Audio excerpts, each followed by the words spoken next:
ಹೇಗಂದಮ್ಮ ಆಯ್ತಾ ಊಟ? ಗೊತ್ತು ನನಗೋಸ್ಕರನೇ ಕಾಯ್ತಿದೆ ಅಂತ. ಬಟ್ ಇವತ್ತು ಒಂದು ಟ್ವಿಸ್ಟ್ ಇದೆ. ನಾನಿವತ್ತು ನನ್ನ ಪ್ರಪಂಚಕ್ಕೆ ಕರ್ಕೊಂಡು ಹೋಗಲ್ಲ, ಬದಲಾಗಿ ನಿನ್ನ ಪ್ರಪಂಚನ ನಿನಗೆ ಪರಿಚಯ ಮಾಡಿಸ್ತೀನಿ. ನೋಡೋಣ ನಿನ್ನ ಪ್ರಪಂಚನ ನೀನೇ ನೋಡಿದ್ಮೇಲೆ ನಿನ್ನಲ್ಲಿ ಎಷ್ಟು ಬದಲಾವಣೆ ಆಗುತ್ತೆ ಅಂತ.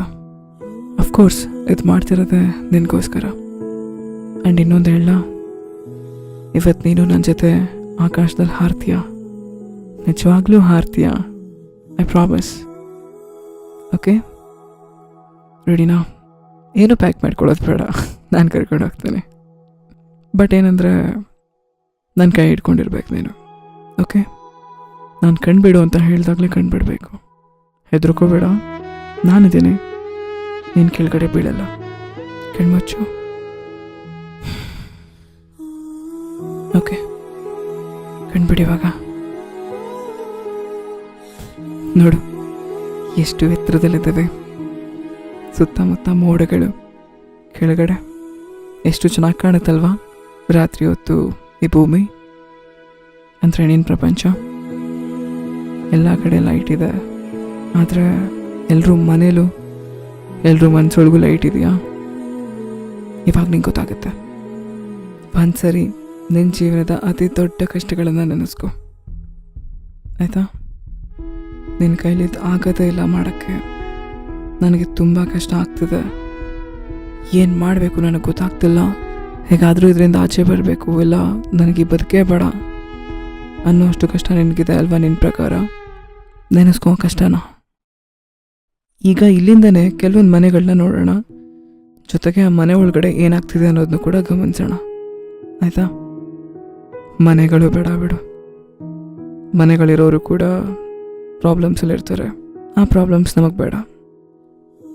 ಬಟ್ ಆದರೆ ಮನೆ ಆಚೆ ಮನೆಯೇ ಇಲ್ದಿದ್ದವರು ಹೋರಾಟ ಮಾಡ್ತಿರ್ತಾರೆ ಗೊತ್ತಾ ಬದುಕಕ್ಕೆ. ಅವರು ನೋಡ್ಕೊಂಡು ಬರೋಣ ಫಸ್ಟ್.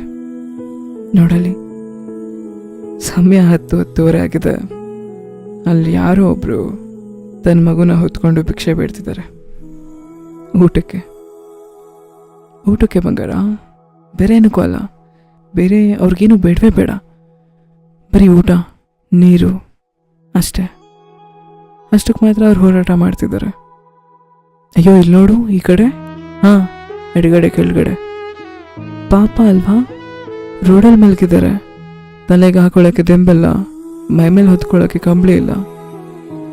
ಈ ಮಳೆಗಾಲದಲ್ಲಿ ಚಳಿಲಿ ರೋಡಲ್ಲಿ ಮಲಗಿದ್ದಾರೆ. ಅಯ್ಯೋ ಪಾಪ, ಎಷ್ಟು ಕಷ್ಟಪಡ್ತಿದ್ದಾರೆ ಅವರು ಬದುಕಕ್ಕೆ. ಅಮ್ಮ ಕಂದಮ್ಮ ಅಲ್ಲಿ ನೋಡು, ಯಾರೋ ಅವ್ರ ಮಗುಗೆ ಹೊಡೆದು ಇವತ್ತು ನೀನು ಕರೆಕ್ಟಾಗಿ ಭಿಕ್ಷೆ ಬೇಡ್ಕೊಂಡು ಬಂದಿಲ್ಲ, ಸರಿಯಾದ ದುಡ್ಡು ತಂದಿಲ್ಲ ಅಂತ ಹೊಡಿತಿದ್ದಾರೆ. ಅಬ್ಬಾ, ಏನಾಗ್ತದೆ ಪ್ರಪಂಚದಲ್ಲಿ ಬಂಗಾರ? ಅಯ್ಯೋ ಜನ ಇಲ್ಲಿ ನೋಡು, ಯಾರೋ ಒಬ್ಬರು ನೆಲದ ಮೇಲೆ ಬಿದ್ದಿರೋ ಅನ್ನ ಎತ್ಕೊಂಡು ತಿಂತಿದ್ದಾರೆ. ಎಷ್ಟು ಬೇಜಾರಾಗುತ್ತಲ್ವಾ? ನಿಂಗೆ ಗೊತ್ತಾ, ನಾನು ಅವ್ರ ಒಳಗಡೆ ನೋಡ್ತೀನಿ, ನಿನ್ನ ಒಳಗಡೆ ನೋಡ್ತೀನಿ. ಬಟ್ ನಾನು ನಿನಗೆ ಕೊಟ್ಟಿರೋ ಬದುಕು ಅವ್ರಿಗೆ ಯಾರಿಗೂ ಸಿಕ್ಕೇ ಇಲ್ಲ. ನೀನು ಬೆಳಗ್ಗೆ ತಿಂಡಿ ತಿಂತೀಯ, ಮಧ್ಯಾಹ್ನ ಊಟ ಮಾಡ್ತೀಯ, ರಾತ್ರಿ ಊಟ ಮಾಡ್ತೀಯ. ನಿನ್ನ ಹತ್ರ ಟೈಮ್ ಪಾಸ್ಗೂ ಅಂತಲೂ ಒಂದು ಫೋನ್ ಕೂಡ ಇದೆ, ಮನೆ ಇದೆ, ಜನ ಇದ್ದಾರೆ, ಎಲ್ಲನೂ ಇದೆ ಅಲ್ವಾ? ಬಟ್ ಇವ್ರುಗಳಿಗೆ ನಾನು ಏನೂ ಮಾಡೇ ಇಲ್ಲ. ಯಾಕೆ ಹೇಳು? ನಾನು ನಿನ್ನ ಮೇಲೆ ಫೋಕಸ್ ಮಾಡಿದ್ದೀನಿ. ಈಗ ಅವ್ರುಗಳಿಗೆಲ್ಲ ನಾನೇನಾದರೂ ಮಾಡಬೇಕು ಅಂದರೆ ನಿನ್ನನ್ನು ಬಿಟ್ಟು ಹೋಗಬೇಕು. ಆ್ಯಂಡ್ ನಿನ್ನನ್ನು ಬಿಟ್ಟು ಹೋಗೋ ಸ್ಥಿತಿಯಲ್ಲಿ ನೀನೂ ಇಲ್ಲ, ನಾನೂ ಇಲ್ಲ.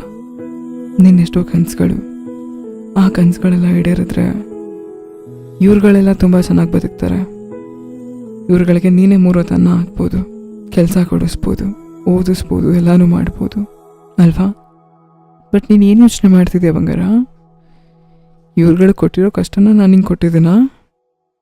ಅವ್ರುಗಳನ್ನ ನಾನು ಹೆಂಗೋ ನೋಡ್ಕೋತೀನಿ, ಹಸ್ಕೊಂಡು ಮಲ್ಗೋಕಂತೂ ನಾನು ಬಿಡಲ್ಲ ಅವ್ರನ್ನ.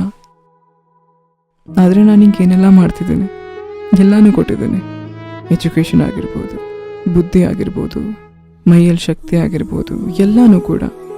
ಬಟ್ ನೀನು ಏನು ಮಾಡ್ತಿದ್ಯಾ? ಏನು ಯೋಚನೆ ಮಾಡ್ತಿದ್ಯಾ ಬಂಗಾರ? ಯಾಕೆ ನಾನೇ ಜಾಸ್ತಿ ಕೊಟ್ಬಿಟ್ಟು ನಾನು ನಿನಗೆಲ್ಲಾನು ಅಷ್ಟು ಟೇಕ್ ಇಟ್ ಫಾರ್ ಗ್ರಾಂಟೆಡ್ ಆಗೋಯ್ತಾ ಈ ಬದುಕು ನಿನಗೆ? ಆಯಿತು, ಪರವಾಗಿಲ್ಲ, ನಿನಗೆ ನೋವಾದ್ರೂ ಸರಿ. ಒಂದ್ಸರಿ ಇಮ್ಯಾಜಿನ್ ಮಾಡ್ಕೊ, ನೀನು ಊಟನೇ ಇಲ್ಲದೆ ಬದುಕ್ತಿರೋದು, ನೀಟಾಗಿ ಬಟ್ಟೆ ಇಲ್ಲದೆ, ಮಲ್ಕೊಳಕ್ಕೊಂದು ಹಾಸಿಗೆ ದಿಂಬಿಲ್ದೆ, ಅದು ಯಾವುದೂ ಯಾಕೆ ಕುಡಿಯೋಕೆ ನೀರು ಕೂಡ ಕಷ್ಟಪಟ್ಕೊಂಡು ಮನೇನೂ ಇಲ್ಲದೆ ಇದ್ರೆ ಎಲ್ಲನೂ ನಿಂಗೆ ಕೊಟ್ಟಿದ್ದೀನಿ ಅಲ್ವಾ? ಮತ್ತು ಯಾಕೆ ನೀನು ಈ ಥರ ಇದೆಯಾ? ಯಾಕೆ ಇಷ್ಟು ಯೋಚನೆಗಳು? ಯಾಕೆ ನನಗೆ ಸರಿಯಾಗಿ ನಿದ್ದೆ ಮಾಡೋಕ್ಕಾಗಲ್ಲ, ನನಗೆ ಊಟ ಸೇರಲ್ಲ, ನನ್ನನ್ನು ಅವ್ರು ಮಾತಾಡಿಸ್ತಿಲ್ಲ, ಇವ್ರು ಮಾತಾಡಿಸ್ತಿಲ್ಲ, ಯಾಕೆ? ಏನು ಕಡಿಮೆ ಆಗಿಬಿಟ್ಟಿದೆ ಅಂತ ಇಷ್ಟೊಂದು ಅನುಭವಿಸ್ಕೊಂಡು ನೋವಲ್ಲಿರೋದು? ಏನು ಕಡಿಮೆ ಆಗಿದೆ ನನಗೆ ಹೇಳು, ನಾನು ಕೊಟ್ಬಿಡ್ತೀನಿ. ಒಂದು ಒಳ್ಳೆ ಬದುಕಿದೆ, ನೀನು ಸುಂದರವಾಗಿದೆಯಾ, ಶಕ್ತಿ ಇದೆ, ಬುದ್ಧಿ ಇದೆ, ಏನು ಬೇಕಾದರೂ ಮಾಡುವಂಥ ಆತ್ಮಸ್ಥೈರ್ಯ ಒಂದು ಬೇಕು ನಿನಗೆ ಅಷ್ಟೇ. ನಾನಿದ್ದೀನಲ್ವಾ, ಅದು ಕೂಡ ಸಿಗುತ್ತೆ. ಬಟ್ ನೀನೇನಕ್ಕೆ ಯೋಚನೆ ಮಾಡ್ತಿದ್ಯಾ? ಓಕೆ ಆಯಿತು. ಇವಾಗ ನಾನು ನಿನಗೆ ಸ್ಟಾರ್ಟಿಂಗಲ್ಲೇ ಹೇಳಿದ್ದೆ ಅಲ್ವಾ, ನಿನ್ನ ಜೀವನದಲ್ಲಿ ನಿನಗೆ ತುಂಬಾ ಕಷ್ಟಕರವಾದಂಥ ಸನ್ನಿವೇಶಗಳನ್ನು ಅಥವಾ ನಿನಗೆ ತುಂಬ ಕಷ್ಟ ಅನ್ನಿಸ್ತಿರೋಂಥ ಪ್ರಾಬ್ಲಮ್ಗಳನ್ನ ನೆನೆಸ್ಕೊ ಅಂತ. ನೆನೆಸ್ಕೊಂಡೆ ಅಲ್ವಾ? ಒಂದೇ ಒಂದು ನಿಮಿಷ ಕಂಪೇರ್ ಮಾಡಿಬಿಟ್ಟು ನೋಡ್ತೀಯಾ? ಈ ನನ್ನ ಕಂದಮ್ಮಗಳ ಕಷ್ಟದ ಮುಂದೆ ನಿನಗೆ ಯಾವ ಕಷ್ಟ ಕೊಟ್ಟಿದ್ದೀನಿ ನಾನು? ನಿನಗೆ ಕಷ್ಟ ಕೊಟ್ಟರು ಆ ಶಕ್ತಿ ಅಂತೂ ಕೊಟ್ಟಿದ್ದೀನಿ ನಾನು ಸಾಲ್ವ್ ಮಾಡ್ಕೊಳ್ಳೋಕ್ಕೆ. ಬಂಗಾರ, ನಿನಗಿರೋದು ಪ್ರಾಬ್ಲಮ್ಸ್ಗಳು, ಅವರು ಸ್ಟ್ರಗಲ್ ಮಾಡ್ತಿದ್ದಾರೆ, ಬದುಕಕ್ಕೆ ಹೋರಾಟ ಮಾಡ್ತಿದ್ದಾರೆ. ಪ್ರಾಬ್ಲಮ್ಸ್ಗಳನ್ನ ಸಾಲ್ವ್ ಮಾಡ್ಕೋಬೋದು, ಬಟ್ ಸ್ಟ್ರಗಲ್ ಆ ರೀತಿ ಅಲ್ಲ. ಹೋರಾಟ ಮಾಡಲೇಬೇಕು ಬದುಕೋಕೆ. ನೀನೀಗಲೂ ಕೂಡ ಚಾಪೆ ಮೇಲೋ ಇಲ್ಲ ಹಾಸಿಗೆ ಮೇಲೋ ತಲೆಗೆ ದಿಂಬು ಹಾಕ್ಕೊಂಡು ನನ್ನ ಮಾತುಗಳನ್ನ ಕೇಳಿಸ್ಕೊತಿದ್ಯಾ ಅಲ್ವಾ? ಫೋನ್ ಅಂತೆ, ಇಯರ್ಫೋನ್ಸ್ ಅಂತೆ, ಅದಕ್ಕೆ ರೀಚಾರ್ಜ್ ಅಂತೆ, ಇಂಟರ್ನೆಟ್ ಅಂತೆ, ಅದರಲ್ಲಿ ನಾನು ಬರೋದಂತೆ, ಇವೆಲ್ಲ ಏನು ಹುಡುಗಾಟ ಅಂದ್ಕೊಂಡಿದ್ಯಾ?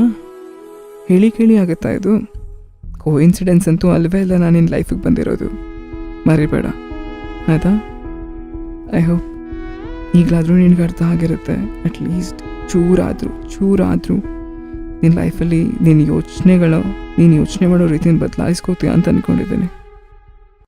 ನೀನು ಎಷ್ಟು ಬೇಗ ಬದಲಾಗ್ತೀಯೋ, ಎಷ್ಟು ಒಳ್ಳೊಳ್ಳೇದು ಯೋಚನೆ ಮಾಡ್ತೀಯೋ, ಅಷ್ಟು ನಾವಿನ್ನೂ ಖುಷಿಯಾಗಿರ್ಬೋದು. ಆ್ಯಂಡ್ ಆಮೇಲೆ ಬಂಗಾರ, ನಾನೇನೋ ನಿನ್ನ ಜೊತೆಲಿದ್ದೀನಿ, ನೀನೇನೋ ಕೇಳಿಸ್ಕೋತಿದ್ದೀಯ, ಆದರೆ ಮಿಕ್ಕಿದವರು ಇಡೀ ಜಗತ್ತಲ್ಲಿ ಎಲ್ಲ ನನ್ನ ಕಂದಮ್ಮನ ಥರ ಇದ್ದರೆ ಮಾತ್ರ ನನ್ನ ಕಂದಮ್ಮ ಖುಷಿಯಾಗಿರೋಕ್ಕಾಗೋದು. ಎಲ್ಲರಿಗೂ ಪ್ರಾಬ್ಲಮ್ಸ್ ಇದ್ದೇ ಇರುತ್ತೆ. ಅವ್ರಿಗೆ ನನ್ನ ಮಾತುಗಳು ಯಾವಾಗ ಕೇಳಿಸುತ್ತೋ ನಂಗೆ ಗೊತ್ತಿಲ್ಲ, ಬಟ್ ನಿನ್ನ ಮುಖಾಂತರ ಒಂದು ಅವಕಾಶ ಇದೆ. ಅವರೆಲ್ಲರೂ ಕೂಡ ನನ್ನ ಮಾತನ್ನು ಕೇಳುವಂಥದ್ದು, ಆ್ಯಂಡ್ ಕೇಳಿ ನೀನು ಅವ್ರ ಬದುಕನ್ನು ಕೂಡ ಬದಲಾಯಿಸ್ಬೋದು ಅಲ್ವಾ? ಸುಮಾರಿದೆ ನನ್ನ ಮಾತುಗಳನ್ನು ಅವ್ರಿಗೂ ಹಂಚು, ಶೇರ್ ಮಾಡು. ಇದರಿಂದ ನನಗೇನೂ ಇಲ್ಲ ಅಂತ ನಿನಗೆ ಚೆನ್ನಾಗಿ ಗೊತ್ತು, ಆದರೆ ನಿನಗೆ ನಿನ್ನ ಜಗತ್ತೇ ವಾಪಸ್ ಸಿಕ್ಕತ್ತೆ. ಆ್ಯಂಡ್ ನಿನಗೆ ಸಿಕ್ಕ ಹಾಗೆ ಇಡೀ ಜಗತ್ತಿಗೆ ಅವ್ರವ್ರ ಜಗತ್ತುಗಳನ್ನ ವಾಪಸ್ ಕೊಟ್ಟಂಗಾಗತ್ತೆ, ಅವ್ರಿಗೆ ಹೊಸ ಬದುಕು ಸಿಕ್ಕಂಗಾಗತ್ತೆ ನಿನ್ನಿಂದ ಅಲ್ವಾ? ಸೊ ಮರಿಬೇಡ, ಶೇರ್ ಮಾಡು. ಆ್ಯಂಡ್ ಇವಾಗ ಕೆಳಗಡೆ ಹೋಗೋಣ. ಮನೆ ಬಂತು, ನಿದ್ದೆ ಬಂತಿದ್ರೆ ಹಾಗೆ ಮಲ್ಗು, ಇಲ್ಲ ಅಂದರೆ ಫೋನ್ ಎತ್ತಿಟ್ಟು ನಿನ್ನ ಜೀವನದಲ್ಲಿ ಈಗ ನಾನು ನಿನಗೆ ಏನೇನೆಲ್ಲ ಕೊಟ್ಟಿದ್ದೀನೋ ಅದೆಲ್ಲನೂ ಒಂದ್ಸರಿ ನೆನೆಸ್ಕೊಂಡು ಒಂದ್ಸರಿ ಮನಸ್ಫೂರ್ತಿಯಾಗಿ ಥ್ಯಾಂಕ್ಸ್ ಹೇಳಿ ಕಣ್ಮುಚ್ಚಿ ನೆಮ್ಮದಿಯಾಗಿ ಮಲ್ಗು. ಐ ಪ್ರಾಮಿಸ್ ನಿನ್ನ ಕಂಪ್ಲೀಟ್ ಜೀವನನೇ ಬದಲಾಗ್ತದೆ ಆಯಿತಾ? ನಾನು ನಿನ್ನ ಜೊತೆಲಿದ್ದೀನಿ ಆ್ಯಂಡ್ ನಾನು ನಿನ್ನ ತುಂಬ ಪ್ರೀತಿಸ್ತೀನಿ. ಮಲ್ಗು ಇವಾಗ. Good night.